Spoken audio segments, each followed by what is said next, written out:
Muito bem, estamos de volta com o programa Em Pauta, conversando hoje sobre o sistema de cotas para negros, especialmente nas universidades brasileiras. Você sabe que esse sistema foi implantado no Brasil em 2001 e de lá para cá muitas polêmicas, muitos debates, muitas discussões em torno deste tema realmente interessante. Como a gente percebeu que ao longo do programa, tanto da parte do Frei Antônio Moser quanto do Frei Davi, um especialista na área, que de início era contra e que agora se tornou realmente um defensor da causa, ele argumenta justamente que é uma espécie de reparação a essa defasagem histórica dos negros no nosso Brasil, esse Brasil colônia, esse Brasil escravizador, e que só muito tempo depois é que acabou dando a liberdade, especialmente aos nossos irmãos negros, e aí essa defasagem foi se dando e hoje temos essa realidade, né? Compensação por um lado, mas discriminação por outro. A gente foi conversando sobre isso e agora no terceiro bloco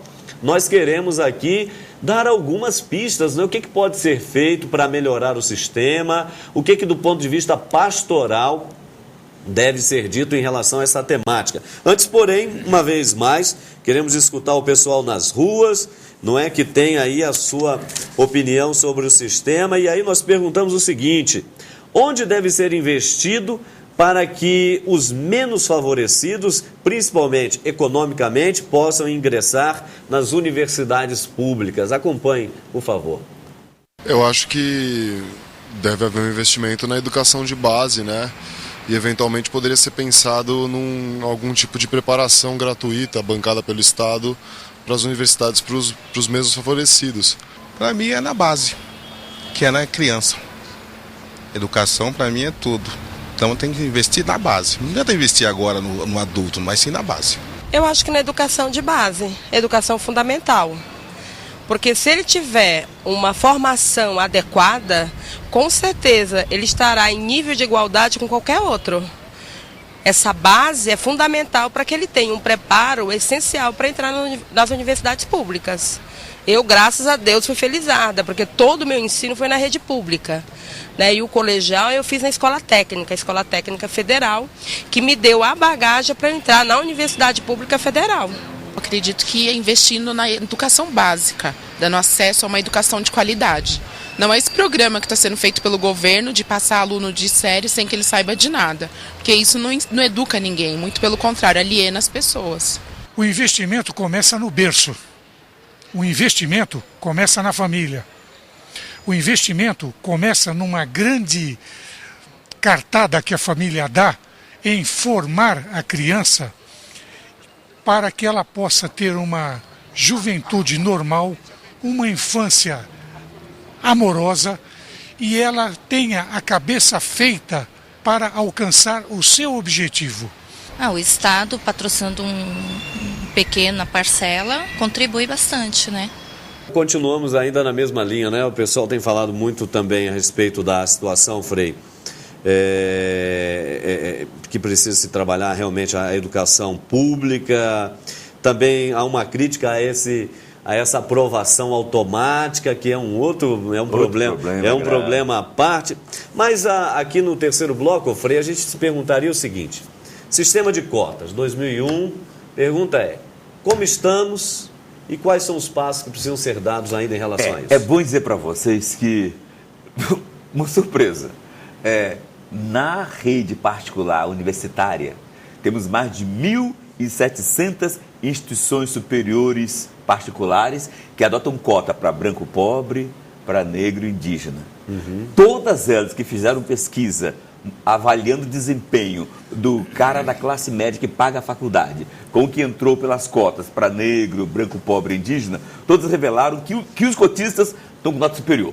Olha só, eu não falei uma ou duas, falei 1.700 instituições do Brasil particulares. Bom, 1.700 instituições do Brasil particulares, que adotaram cotas via ProUni. Agora vamos pegar a top, a elite das universidades brasileiras. No Brasil, para surpresa de todos vocês, já temos mais de 160 instituições superiores públicas adotando cotas. Inclusive a Universidade Federal de Santa Catarina, que tem um bom método de cota, a Federal do Rio Grande do Sul, a Federal do Rio de Janeiro, a UERJ. Total 1.600 instituições superiores inclusive os Centros Federais de Educação Tecnológica. O detalhe qual é? Dessas daí, todas que fecharam pesquisa têm revelado que o aluno cotista tem tido nota ligeiramente superior aos demais da classe média que entram sem auxílio de cotas. E aí volta a questão. É bom rediscutir a tal da meritocracia. O Brasil compreende de maneira equivocada a meritocracia. Meritocracia não é você passar só numa prova específica. Meritocracia é olhar todo o seu histórico anterior à prova. O seu histórico e o histórico da classe média anterior à prova. Então, tem mérito aquele que merece a oportunidade. Não aquele que tem dinheiro para pagar um bom preparatório. E esse é o problema no Brasil. Se você tem dinheiro, paga um bom preparatório, te ensina macete, você consegue passar em todas as faculdades públicas, em todo concurso público. E o pobre vai ser sempre largado de lado. Esse sistema é perverso e nós cristãos não podemos deixar que o sistema de vestibular do Brasil continue. É um sistema injusto, corrupto e ofende a compreensão cristã. Eita, vida. Não, mas veja bem, você está me discriminando, porque chama ele de Frei e não me chama de Frei também.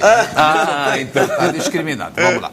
Eu vou pegar lá de trás, não é, a colocação do Frei Davi sobre os imigrantes, não é, os meus antepassados e os imigrantes que vieram em geral da Itália, da Alemanha, 1850, 60, 70, por aí. Muito bem.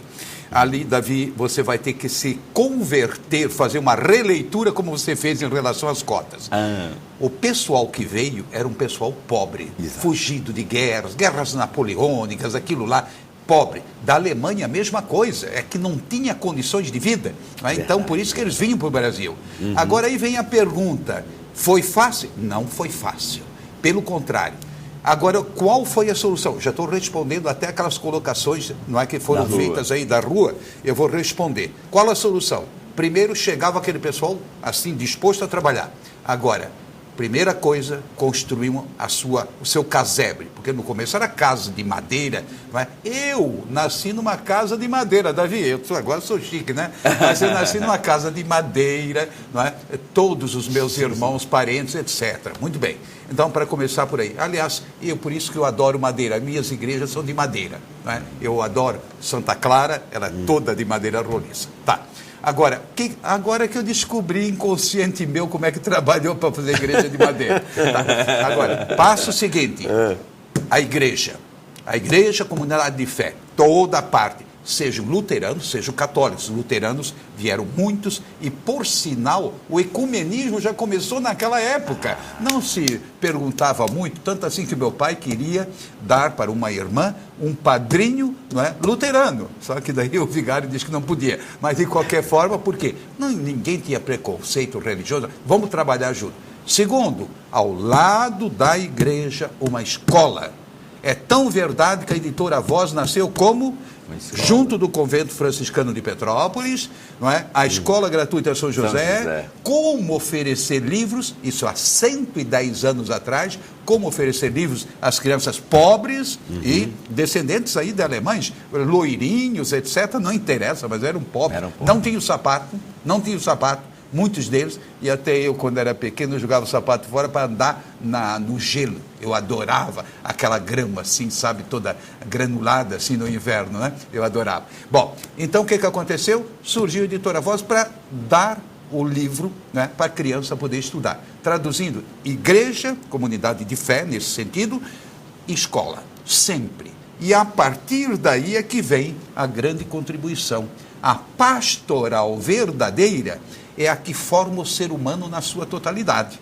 Não só religiosa, o sentimento religioso, mas também dar condições. Aí é que vem a segunda, terceira geração. Na minha família tem muitos graduados, praticamente todo mundo hoje, né? Mas, de qualquer forma, é já a segunda, terceira, quarta geração. Quer dizer, houve um empurrão de trabalho, de luta e chegaram lá. em outras palavras, não é que caiu pronto do céu, não. O sul do Brasil também foi feito com muito sacrifício. Agora, um detalhe, Moza, que na sua reflexão a gente vai fazer uma comparação muito bonita. Realmente, nossos irmãos italianos, nossos irmãos alemães chegaram na miséria, pobres, vieram de uma realidade cruel europeia de crise. Agora, o detalhe, Moza, é que os nossos irmãos italianos e alemães tiveram direito à terra. A coleção Biblioteca do Exército fala que o Brasil, além da terra, para grande parte dos imigrantes, também deu casal de animal doméstico, deu ferramentas. Agora, o meu povo negro, moça, aí que está a questão cristã, que tem que ser entrado com mais definição, o povo negro, até hoje, não tem acesso à terra. Olha só, com muita dificuldade, conseguimos que a Constituição de 1888 determinasse o reconhecimento da terra dos quilombos. No entanto, o partido DEM entrou no Superior Tribunal Federal querendo derrubar. Ou seja, todos os meus irmãos negros que têm direito à terra, que estão nas terras remanescentes de quilombos, estão ameaçados a ser expulsos por uma lei cruel. Ora, então, ter terra foi o que deu dignidade aos meus irmãos italianos e alemães, de fazer promoção econômica, social e política. Falta para o povo negro a dignidade do acesso à terra até hoje. Somos escravos no sistema capitalista moderno.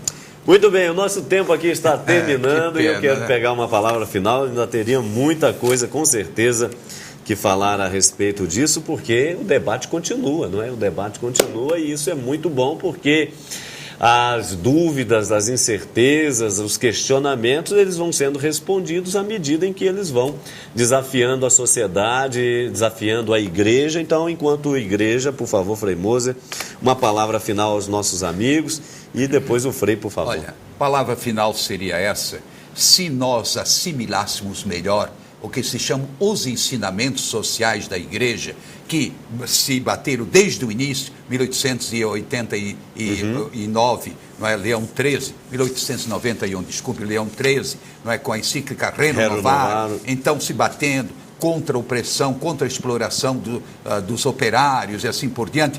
Então, em relação a negros, nem tanto, não é? Mas, de qualquer forma, eu diria, nós teríamos uma situação diferente de justiça, não é? De oportunidades, enfim, teríamos outra condição. Agora, para terminar a minha fala, eu vou confessar agora diante dos telespectadores, né, que o Davi foi meu aluno e eu sempre vi que ele era bastante, digamos assim, contundente nas suas colocações. Ele hoje foi contundente, mas uma contundência de uma lucidez que faz muito bem e que vai fazer muito bem para todos nós. Tá certo, Frei Moser. Eu agradeço. Frei, obrigado por estar aqui conosco. Por favor, sua palavra. Eu agradeço as palavras carinhosas do meu irmão Antônio Moser. E digo que, Moser, realmente a nossa querida igreja pode ser uma tremenda ferramenta de Deus nas nossas mãos. Eu quero agradecer a igreja, por exemplo, que em 1988 ela adotou como tema da campanha da fraternidade, a fraternidade e o negro. Se a igreja voltar àqueles documentos de 1988 e botar em prática aqueles documentos, nós vamos ter o reino de Deus muito mais próximo de nós. Digo que a igreja pode e deve estar mais sensível à causa do povo negro no Brasil. E a sociedade está crescendo. Por exemplo, eu convido até vocês para estar no Senado conosco. Eu vou compor mesa lá com senadores e outras pessoas agora em setembro. Vamos estar lá no dia 20 de setembro com justamente o debate que vocês anteciparam. Os 10 anos de cotas no Brasil. O Senado vai discutir isso no dia 20 de setembro, às 9 da manhã, e vai ser mandado para o Brasil pelas televisões. Eu, portanto, parabenizo a vocês, todos participantes desse debate, dizer, não parem por aí. Esse assunto é polêmico, eu era contra, mudei de posição, e você vai mudar também. Tá certo, e claro, você pode rever o programa se chegou no finalzinho, não é? Ou se vai ficar sabendo por outra pessoa, enfim, você pode rever o programa através dos nossos endereços eletrônicos. antoniomoser.com, o nosso blog, blog.cancelnova.com/bh. Logo depois, na hora que terminar o programa, você já pode ir lá e vai conferir todos os blocos do tema de hoje. E claro, já é uma prévia desta assembleia que vai ocorrer lá no Senado, como há pouco falava então o Frei. Para você um grande abraço, um ótimo final de semana e até a próxima sexta, se Deus quiser.